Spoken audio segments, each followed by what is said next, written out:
र नमस्ते अनि ठोक बिहा सम्पूर्णलाई स्वागत छ मेरो ब्लगमा र आशा गर्छु हजुरहरू सबैजना सन्चै हुनुहुन्छ होला म पनि सन्चै छु।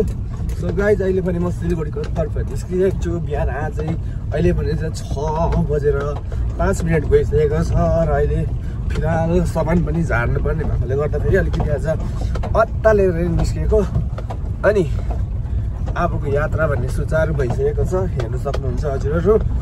अनि आजको ब्लग के कस्तो हुन्छ हेरेर प्रतिक्रिया राख्नु होला, मन परेमा लाइक शेयर सब्सक्राइब फलो सबै गरेर थप हौसला प्रदान गर्नु होला भन्दै अहिलेको लागि यो ब्लगलाई म अगाडि बढाउन चाहे हेर्दै गर्नुहोस् त ल। तेरो हाम्रो गाउँको बाटो चाहिँ एकदमै खतरनाक छ। सानो गाडीहरू त अहिलेसम्म कुद्दैन यो बाटोमा, कुद्नु पनि मान्दैन। बेला बेलामा कसैले लिइहाल्यो भने पनि एकैपल्टमा काबु नै भइहाल्छ। जहिले पनि म बडाडा आइसकेको छु र यहाँबाट देखिरहेको यो सुन्दर भ्यूलाई हजुरहरू अवलोकन गर्न सक्नुहुन्छ। यता हाम्रो बडाको घर हो अनि यहाँबाट चाहिँ यस्तो भ्यू देखेको छ आज खुबसुरत। अनि बादलहरू पनि यस्तो देखिरहेको छ टक्कै हो। अनि यहाँ हाम्रो रोशन अङ्कलको घर, यहाँबाट पनि दामी भ्यू देख्छ यस्तो छ।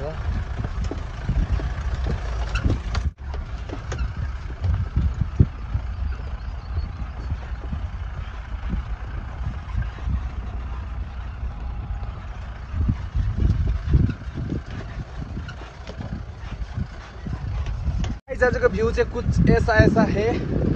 अनि यहाँबाट टक्क तपाईँहरू हेर्न सक्नुहुन्छ यो सुन्दर भ्यूलाई, यो नस्पति गाउँबाट देखिएको यो सुन्दर नजारा हजुरहरूले हेरेर आनन्द लिन सक्नुहुन्छ।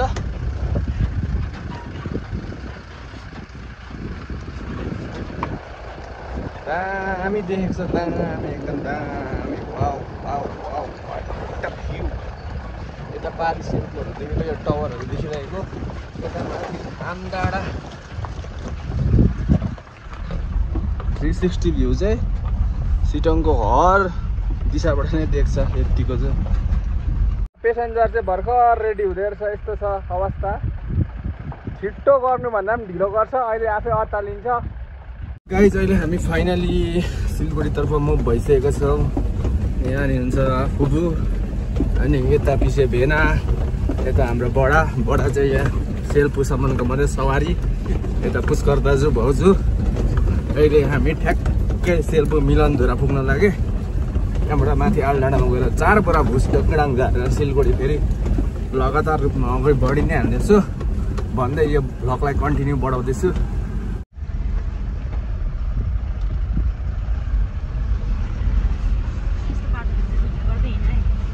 यस्तोमा त दामी हुन्छ त, हेर्नु कस्तो हरियाली दृश्य आएको छ। अहिले हामी फाइनली हाइवेमा पुगिसक्यौँ र यो हनुमान मन्दिर, सबैलाई जय हनुमान भन्न चाहन्छु। अनि यो चाहिँ हामी फाइनली सुबुकको रेल गेटलाई पार गरेर अगाडि बढ्दैछौँ लगातार रूपमा भनेदेखिलाई। अब हामी लगभग 20 देखि 25 मिनटभित्रमा सालुगडाको जाममा पर्छौँ। अवश्य पनि हल्का फुल्का त्यहाँको जामलाई उछिन्दै हामी चेकपोस्टतर्फ बढेर चाहिँ मन्डीमा गएर हल्का फुल्का सामानहरू हालेर यता टाकटुक सिमेन्ट के पाइन्छ सबको बटुल पारेर सोरसार पारेर चाहिँ फेरि वापस लाग्नुपर्छ। अहिले हामी फाइनली सालुगडाको फ्लाइओभरमा पुगिसकेको छौँ। यहाँ चाहिँ फ्लाइओभर बनिँदैछ, हेर्न सक्नुहुन्छ हाइटेड हाइवे हो भनेदेखिलाई। यहाँ माथिबाट गयो भने चाहिँ सिधै फेरि डिलमुनिबाट माथिबाट सिधै फाइ। सो गाइज अहिले भने चाहिँ हाम्रो आजको बिहानीको खाना ब्रेकफास्ट भनेको एकैतालमा यही हो। अनि खाइँदैछ अहिले यस्तो। यहाँ पनिरको सब्जी, आलु, यता मुला चाना, यता दही, यता हेर्दैछ भिडियो पछिबाट हेर्नु सक्नुहुन्छ यो मन्डीको दृश्यलाई। अहिले मन्डीमा म फिलहाल जाँदैछु। हल्का फुल्का सब्जीहरू यताउता लोड गरेर आलु प्याज हाल्नुपर्ने छ। अब प्याज आलु हालेर फेरि अगाडि बढ्नेछु लगातार रूपमा। के कस्तो हुन्छ हेर्दै गर्नुहोस्। अब रेटहरू त सो गाइज अहिले तपाईँहरू हेर्न सक्नुहुन्छ यहाँनिर एकदमै मन्डीमा खरबुजाको मार्केट छ। चारैपट्टि। यता मेरो पनि खरबुजा अलिकति हालेको 20-25 किलो। कसैलाई चाहियो भनेदेखिलाई सम्पर्क गर्नु होला। सस्तो दाममा नै हजुरहरूलाई म उपलब्धि गराइदिनेछु। हाम्रो लङ्कु सिटङ सेल्पु घलेटारमा चाहिएको छ भनेदेखिलाई सम्पर्क गर्नुहोस्। खरबुजा यस्तो साइजको देगा 25 किलो वाला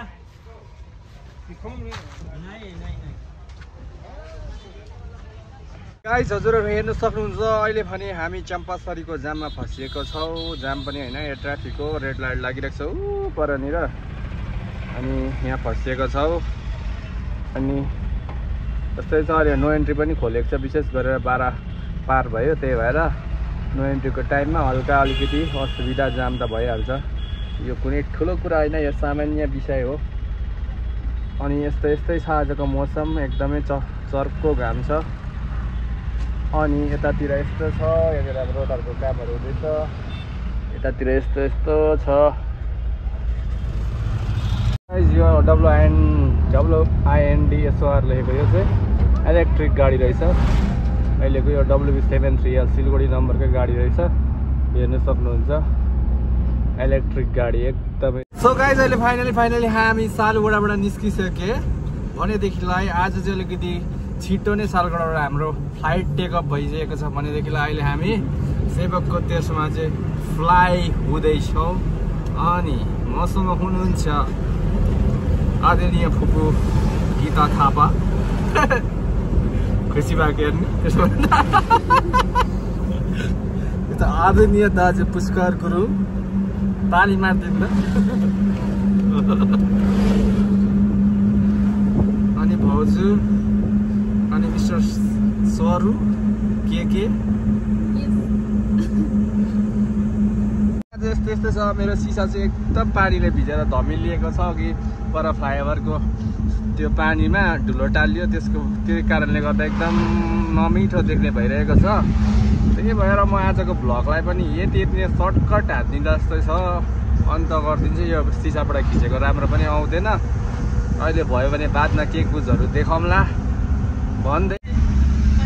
सो गाइज अहिले भने हामी बिरिकको उकालो सोलो मोसनमा उकालो लागिसकेको छौँ। तपाईँहरू हेर्न सक्नुहुन्छ।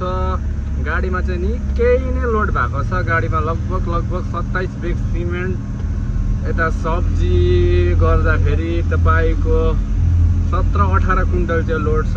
हुन त यो गाडीले 26 कुन्टल 27 कुन्टलसम्म चाहिँ नाइ भन्दैन, 17-18 त कम्ती नै हो।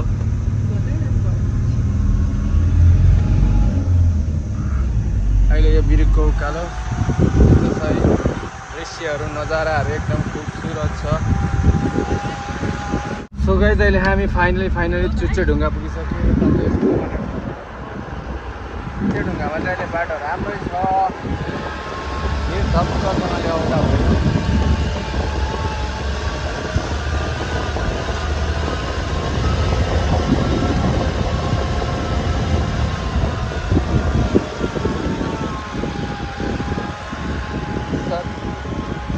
हाम्रो सर हुनुहुन्छ, यता म्याडम, यता ढुङ्गाबाट ओह्रालो हो।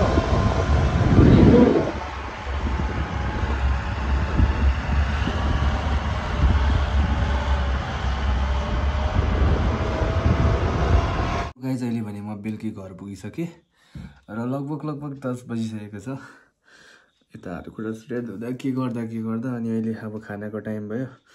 आज यस्तो रहेछ खाना, आलु सालुको सब्जी अनि दाल है। अनि आजको ब्लगलाई पनि यहीँ अन्त गर्दै फेरि भेट्ने छ अर्को भिडियोमा। त्यति बेलासम्मको लागि हजुरहरू सबैबाट बिदा लिन चाहे भन्दै यो भिडियोलाई यहीँ अन्त गर्न चाहे। धन्यवाद।